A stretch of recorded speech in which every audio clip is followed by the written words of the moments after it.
திருமாலின் அழகை தன் மனக்கண்களால் பருகிக் கொண்டிருந்த அன்னை ஸ்ரீ மகாலட்சுமி பற்றி விளக்கும் எளிய கதை. பார்க்கடலிலிருந்து வெளிவந்த மகாலட்சுமி அங்கு நின்று கொண்டிருந்த திருமாலை கண்டாள். தேன் போல தித்திக்கும் அவரது வடிவழகில் மயங்கினாள். எனினும் அவர் உள்ளத்தில் உள்ள அன்பை அவளது நாணம் மறைத்து விட்டபடியால் தன் அன்பை திருமாலிடம் நேரில் அவளால் வெளிப்படுத்த இயலவில்லை. நாணம் தலை தூக்கிய நிலையில் பார்க்கடலிலிருந்து விரைந்தோடினாள். திருவாரூரை அடுத்துள்ள திருக்கண்ணமங்கை என்னும் திருத்தலத்தை அடைந்தாள். அக்காலத்தில் அவ்விடம் லட்சுமி வனம் என்றழைக்கப்பட்டது.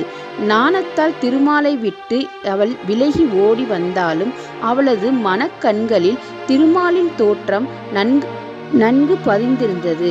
அங்கேயே தியானத்தில் அமர்ந்து கொண்டு தேனென தித்திக்கும் திருமாலின் அழகை தன் மனக்கண்களால் பருகி கொண்டிருந்தாள்.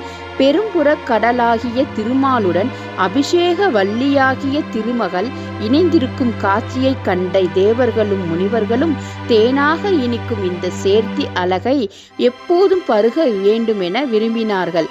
அதனால் தாங்களே தேனை பருகும் தேனீக்களாக வடிவெடுத்து திருக்கண்ணமங்கையில் அபிஷேக வள்ளி தாயார் சந்நிதியின் எதிரே குடிக்கொண்டு திருமாலுடன் திருமகள் இணைந்திருக்கும் அழகாகிய தேனை தினமும் பருகுகிறார்கள். திருக்கண்ணமங்கை தாயார் சந்நிதியில் இன்றும் அந்த தேன் கூட்டை நாம் காணலாம். இவ்வாறு தன் அடியார்களுக்கு தேனாக தித்திப்பதால் திருமால் மது என்றழைக்கப்படுகிறார். அதுவே விஷ்ணு சகசரநாமத்தின் 170வது திருநாமம். மதவே நமக என்று தினமும் சொல்லி வரும் அன்பர்களுக்கு வாழ்வில் எல்லா நாட்களும் தேனென தித்திக்கும்படி திருமால் அருள் புரிவார். வையகம் வாழ்க, வாழ்க வையகம், வாழ்க வளமுடன். ஓம் நமோ நாராயணா.